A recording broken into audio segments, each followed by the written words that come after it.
Right. Satyamurthy గారు, అంటే మారుతున్న సమాజంతో పాటు మహిళల్లో కూడా చాలా వరకు మార్పు వచ్చిందనే చెప్పొచ్చు. కానీ ఇప్పటికీ కూడా కొన్ని ప్రాంతాల్లో మహిళలను చిన్నచూపు చూస్తూనే ఉన్నారు.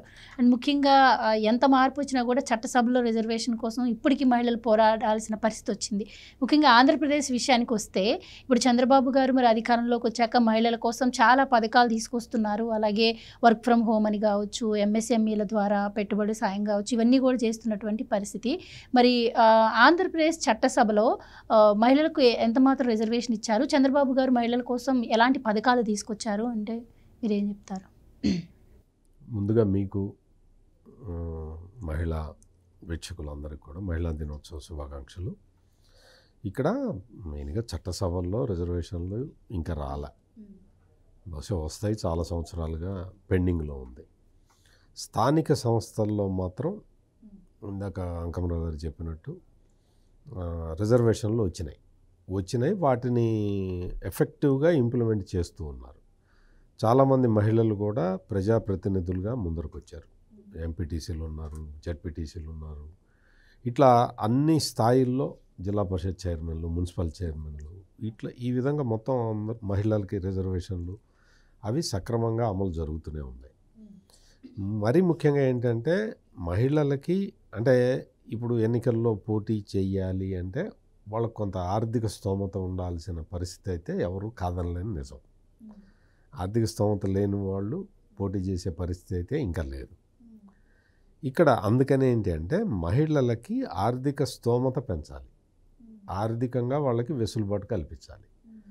వాళ్ళు ఆర్థికంగా వాళ్ళు మగవాళ్ళ మీద ఆధారపడి ఉన్నంత కాలం మగవాడు డామినేషన్ చేస్తూనే ఉంటాడు.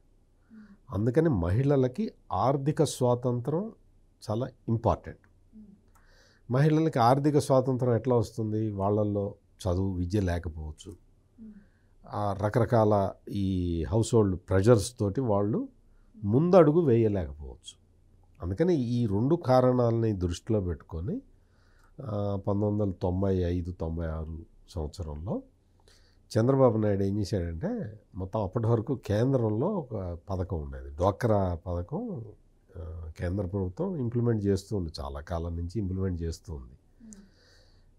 ఆ డ్వాక్రా పథకాన్ని తీసుకొచ్చి మనం దీన్ని ఎట్లా వాడుకోవచ్చు, మహిళల సాధికారత కోసం ఎట్లా వాడుకోవచ్చు అని చెప్పి చంద్రబాబు నాయుడు మరి పెద్ద రీసెర్చే చేశాడు. వచ్చి ఈ డ్వాక్రా సంఘాలని అన్ని పెట్టించి మొత్తం దాన్ని ఒక ఉద్యమంలాగా తీసుకెళ్ళాడు.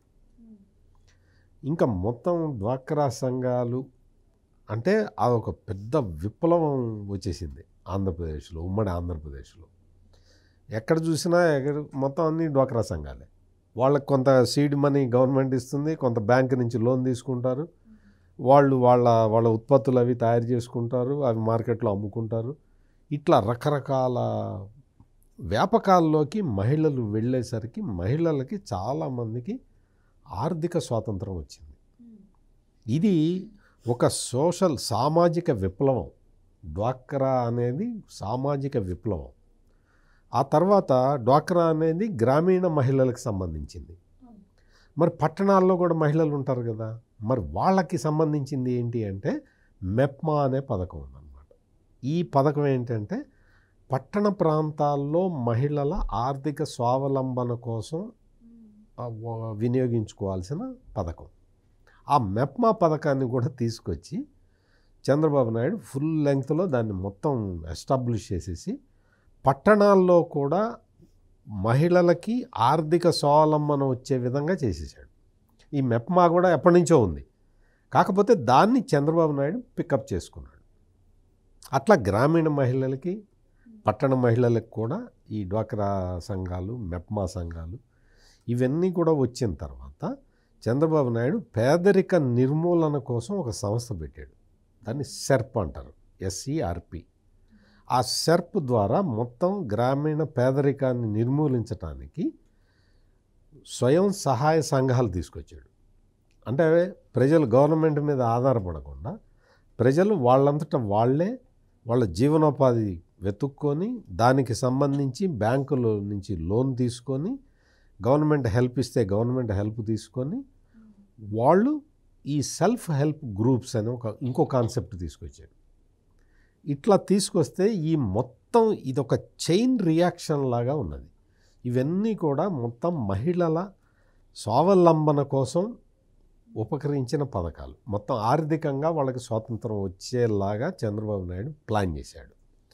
చంద్రబాబు నాయుడు తర్వాత తెలుగుదేశం పార్టీ ఓడిపోయిన తర్వాత రాజశేఖర రెడ్డి ముఖ్యమంత్రి అయిన తర్వాత ఏంటి ఈ గోల, ఈ ఆడవాళ్ళ గోల ఏంటి, ఆ చంద్రబాబు నాయుడు తీసుకొచ్చి ఇట పెట్టాడు, ఇప్పుడు వీళ్ళని ఎట వదిలించుకోవాలి అని ఆలోచించిన రోజులు ఉన్నాయి రాజశేఖర రెడ్డి, వైఎస్ రాజశేఖర రెడ్డి. ఆ తర్వాత ఎంత చేసినా కానీ, ఆ తర్వాత ఎన్ని ప్రభుత్వాలు మారినా, ఎంతమంది ముఖ్యమంత్రులు మారినా కానీ డ్వాక్రా సంఘాలని కదిలించలేకపోయారు, ఏమి చెయ్యలేకపోయారు. మెప్మా సంఘాలని కదిలించలేకపోయారు, స్వయం సహాయ సంఘాలని ఇంచి కూడా కదిలించలేకపోయారు. ఆ తర్వాత మనం విభజిత ఆంధ్రప్రదేశ్లో కూడా చూసాము. మనం జగన్మోహన్ రెడ్డి అసలు డ్వాక్రా మహిళలు అన్న పదం 5 సంవత్సరాల్లో ఏ రోజున పలకను కూడా పలకల. అంటే అతనికి అంత హేట్రెడ్నెస్ ఉంది. గ్రామీణ పేద మహిళల పట్ల జగన్మోహన్ రెడ్డికి అంత హేట్రెడ్నెస్ ఉంది, అంత వ్యతిరేకత ఉంది. ఇంకా డ్వాక్రా లేదు, గీక్రా లేదు, ఇంకా మెప్మా లేదు, ఏమీ లేదు, సెర్ప్ లేదు. ఆ పేదరిక నిర్మూలన పథకాన్ని కూడా పడుకోబెట్టాడు జగన్మోహన్ రెడ్డి. అసలు మొత్తం ఎటువంటి యాక్టివిటీ లేకుండా చేస్తే ఇప్పుడు మళ్ళీ చంద్రబాబు నాయుడు రాగానే మళ్ళీ డ్వాక్రా సంఘాలు మొత్తం అంతా చూసి వాళ్ళందరూ వచ్చేసి ఇప్పుడు ఇవాళ మార్కాపురంలో ఆయన ఒక ప్రోగ్రాంలో చెప్తూ ఉన్నాడు, మొత్తం 10 రోజుల్లో 5 కోట్ల రూపాయల ఆన్లైన్ బిజినెస్ చేశారు ఈ డ్వాక్రా మహిళా సంఘాలు. జస్ట్ 10 డేస్లో 5 కోట్ల రూపాయలు, అంటే దాదాపుగా 3 లక్షల ప్రోడక్ట్స్ని వాళ్ళు అమ్మారు, ఆన్లైన్లో అమ్మారు. అది చూసి చంద్రబాబు నాయుడు ఆయన ఒక చిన్న పిల్లాడిలాగా ఆనందపడిపోయాడు. ఇదిగో ఇది నేను ఆ రోజు 95-96లో నేను తీసుకొచ్చిన డ్వాక్రా సంఘాల మహిళలు ఈ రోజున ఈ స్థాయికి వచ్చారు. 35,000 కోట్ల రూపాయల బ్యాంకు రుణాలు తీసుకున్నారు. అంటే ఒక రకంగా చెప్పాలంటే ఈ గ్రామీణ ప్రాంతాలలో ఉన్న బ్యాంకులన్నీ కూడా ఈ రోజున డ్వాక్రా సంఘాల మీద ఆధారపడి ఉన్నాయి. ఏ బ్యాంక్ అయినా అప్పు ఇవ్వటమే వాళ్ళ డ్యూటీ, అప్పు ఇచ్చి మళ్ళీ వాటిని కలెక్ట్ చేసుకోవటం. డ్వాక్రా సంఘాలు ఏం చేస్తాయంటే అప్పు తీసుకొని గడువుకు ముందరే కట్టేస్తాయి. అంత వైబ్రెంట్గా ఉండే డ్వాక్రా వ్యవస్థ ఈ రోజున ఒక మహాశక్తిగా మారి ఉన్నది. అది చంద్రబాబు నాయుడు ఈ సమాజానికి చేసిన కాంట్రిబ్యూషన్. ఇప్పుడు ఈ ఆర్థిక స్వావలంబన కోసం ఇది చేశారు. ఇందాక అంకమరావు గారు చెప్పినట్టు మహిళలకి స్థానిక సంస్థల్లో రిజర్వేషన్ ఆల్రెడీ ఇంప్లిమెంటేషన్లో ఉన్నది. ఇవన్నీ కూడా ఏంటి అంటే ఈ రోజున చట్టసభల్లో కూడా మహిళలు తమ వంతు కర్తవ్యం నిర్వర్తించడానికి వాళ్ళు సిద్ధంగా ఉన్నారు. జగన్మోహన్ రెడ్డి 5 సంవత్సరాల కాలంలో అప్పుడు 14 మంది మహిళా ఎమ్మెల్యేలు ఉండేవాళ్ళు. ఈ రోజున 22 మంది మహిళా ఎమ్మెల్యేలు ఉన్నారు. అంటే చట్టసభల్లో కూడా ఈ కూటమి ప్రభుత్వం అన్ని పార్టీలు, అంటే బీజేపీ, జనసేన, తెలుగుదేశం అన్ని పార్టీలు ఉమెన్కి ఎక్కువ సీట్లు ఇచ్చినాయి. అందరూ గెలిచారు. ఇప్పుడు 22 మంది మహిళలు ఎమ్మెల్యేలు, మహిళా ఎమ్మెల్యేలు ఉన్నారు. అందులో 2-3 మంత్రులుగా ఉన్నారు. అంటే అంటే ఉమెన్ సెంట్రిక్గా ఎటువంటి వర్క్ జరుగుతున్నది అనేది మనం అర్థం చేసుకోవచ్చు. ఇప్పుడు ఇంకొక స్టెప్ ముందరికి వేయాలని చెప్పి ఆయన ఆల్రెడీ పెద్ద ప్లాన్ వేసేసాడు. ఈ డ్వాక్రా సంఘాల నుంచి, మెప్మా సంఘాల నుంచి మొత్తం వీళ్ళని ఎంటర్‌ప్రెన్యూర్స్ బయటికి తీస్తున్నాడు. అంటే తీసుకొచ్చి ఒక ఇంటికి మామూలు 10 మంది 20 మందిని కాదు, ఇంటికి ఒక మహిళని సెలెక్ట్ చేసి ఆ మహిళని ఒక ఎంటర్‌ప్రెన్యూర్గా మార్చాలనేది ఇప్పుడు నెక్స్ట్ ప్రోగ్రాం. మీరు ఒక్కసారి ఆలోచించండి, అంతకు ముందర ఈ డ్వాక్రా సంఘాలు పెట్టినప్పుడు అప్పుడు కాంగ్రెస్ ప్రతిపక్షంలో ఉన్న కాంగ్రెస్ కానీ మిగిలిన వాళ్ళందరూ కూడా అపహాస్యం చేశారు, ఎగతాళి చేశారు. ఇదేందుకు డ్వాక్రా, అది ఎప్పుడో ఉన్నది, అది ఎప్పుడో ఇందిరాగాంధీ టైం నుంచి ఉన్న స్కీముని తీసుకొచ్చి ఇప్పుడు ఏదో చంద్రబాబు నాయుడు చేస్తాట అన్నట్టు చేసి చూపించాడు. ఇక్కడ మనం ఆలోచించాల్సింది ఏంటంటే ఇంటికి ఒక ఎంటర్‌ప్రెన్యూర్, మహిళా ఎంటర్‌ప్రెన్యూర్ని నేను తయారు చేస్తాను అని ఆయన చెప్పినప్పుడు ఆ రోజు ఎగతాళి చేసింది సమాజం. ఈరోజు సమాజం మొత్తం ఆసక్తిగా చంద్రబాబు నాయుడు ఏం చెప్తున్నాడో వింటున్నది. ఇంటికి ఒక ఎంటర్‌ప్రెన్యూర్‌ని, మహిళా ఎంటర్‌ప్రెన్యూర్‌ని తయారు చేస్తాను అని చెప్పి ఆయన ఆల్రెడీ డిక్లేర్ చేశాడు.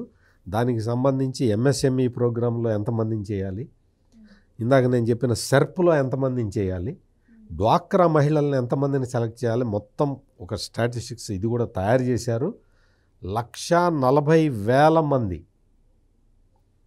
వాళ్ళని మొత్తం వీళ్ళని ఫస్ట్ తొలి దశలో ఉమెన్ ఎంటర్‌ప్రెన్యూర్స్‌గా మార్చబోతున్నారు.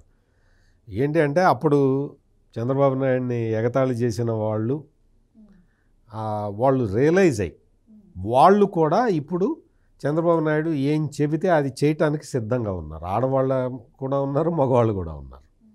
అందుకని ఇది సమాజంలో ఈరోజు మహిళా దినోత్సవం సందర్భంగా మనం ప్రస్తావించుకోవాల్సిన అంశాలు ఇవి.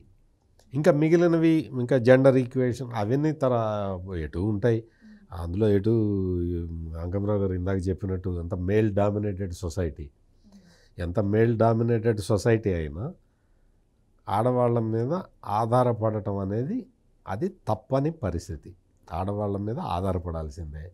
ఇప్పుడు ఆర్థికంగా కూడా ఆడవాళ్ళు చాలా శక్తిమంతంగా ఎదుగుతున్నారు కాబట్టి ఇంకా మామూలుగా వేరే విధంగా ఆలోచించాల్సిన పని లేదు. నేను ఇందాక ఎవరిదో ఇంటర్వ్యూ చూస్తూ ఉంటే మేము మగవాళ్ళతో సమానం ఏంటండి, మేము మగవాళ్ళ కన్నా ఎక్కువ, ఇప్పుడు మేము మగవాళ్ళకి రిజర్వేషన్లు ఇస్తాము అనే స్థాయికి ఉమెన్ ఫోర్స్ వచ్చింది. Everybody is happy. Please subscribe to Leo news for more videos.